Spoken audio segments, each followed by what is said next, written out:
I am Ferrer Jericho Carlos from BS Criminology 1-2, and my report is about climate change. Now, let's start with the first page, the list of contents.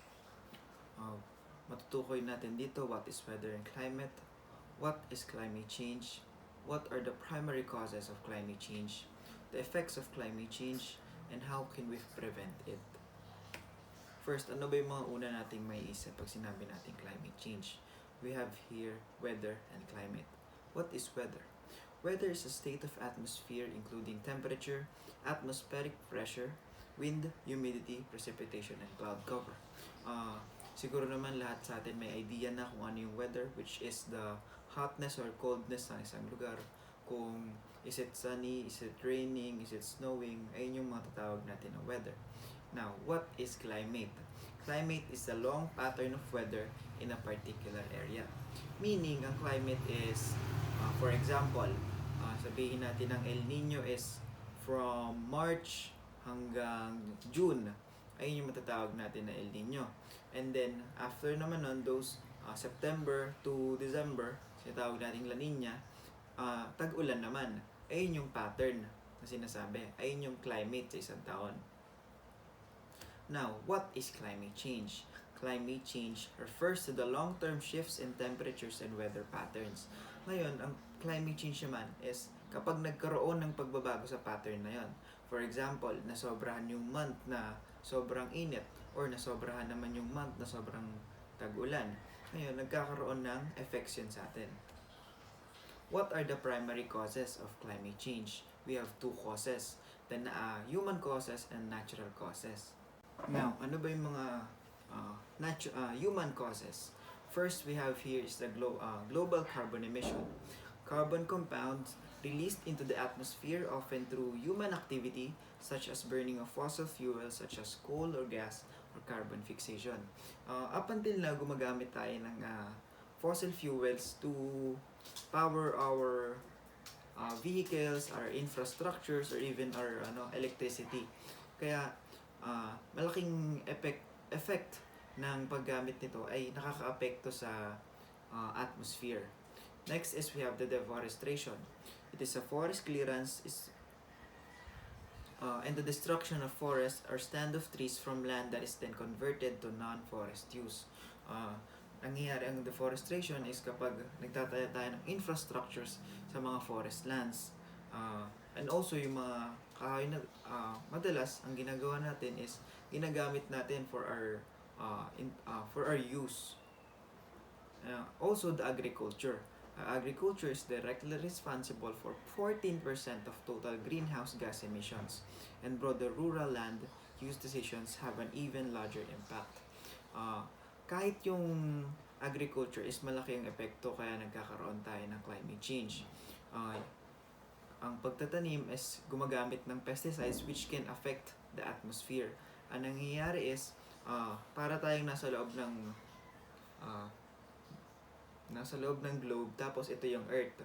Ang nangyayari is nasosobrahan ng greenhouse gas sa earth kaya hindi na kinakaya ng filtration ng atmosphere ito. Next is the natural causes. We have here the volcanic activities. Volcanoes release carbon dioxide and other greenhouse gases when they erupt, which can lead to climate warming if the input CO2 to the atmosphere is sufficiently large. Ngayon, meron din tayong natural causes which is the volcanic activities. It's the natural way ng paglabas ng Earth's core ng init. Next is the tectonic shift. It is climate change is steadily causing a rise in sea level and extreme weather events. Ang nangyayari is when tectonic shifts, kapag umuusod yung lupa, is minsan tumataas ang tubig sa isang lugar or bumababa. Ang nangyayari is nagbabago ang weather pattern kasi doon kumukuha ng tubig yung ulan. Now, kapag bumaba na yung lupa, mas mahihirapan na yung ulan na umakyat to the clouds. And also the solar irradiance. It is a warming of the planet due to an increase in solar irradiance, probably result in the release of methane and carbon dioxide from stores in ocean and ice slabs. And these greenhouse gases can can then produce additional warming. Ngayon, yung mga natural causes is napakaliit ng uh, uh, contribution nito sa pagkasira ng ating climate. The main cause is the human causes. What are the effects of climate change? First is the rise of sea level and the decrease of global ice sheets and glaciers. An increase of concentration of CO2 and CH4.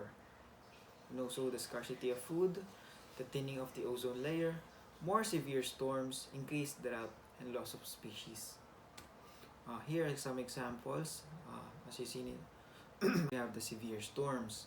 As we can see in the photo, nagkaroon ng pagbaha. Kasi kapag nagkakaroon ng torrential downpour, hindi na ready ang ating lugar. And also, tumataas ang sea level dahil sa tuloy-tuloy na pagulan, which can result to the photo. Next is we have drought. Dahil naman ito sa sobrang tag-init, which can affect also the farmers living. Ayan. Sinasabi dito sa next page na there is not enough food or there is food, there will be food crisis kasi may hirapan nga yung farmers magtanim, and even the produce or the meats or even the eggs are affected dahil sa sobrang tag-init. And also the loss of species. Nagkakaroon ng loss of species kasi nagiging inhabitable na para sa hayop yung isang lugar dahil sa extreme weather. Now, how can we prevent climate change? First is we have the reforestation and afforestation. Ano ba yung difference ng dalawa? Reforestation is yung pagpapalit ng mga pinutol mong puno dun sa isang lugar. That is reforestation. Now, what is afforestation? Afforestation is ito yung pagtatanim ng puno sa mga hindi pa forested lands or the unused lands. Ayun yung difference nilang dalawa. Next is we have the sustainable living. We should have a sustainable living. We should use solar panels, windmills to use as a source of power. And also, we should reduce our carbon footprint. How can we reduce our carbon footprint? We should lessen the use of fossil fuels. That is all. Thank you. Please like the video.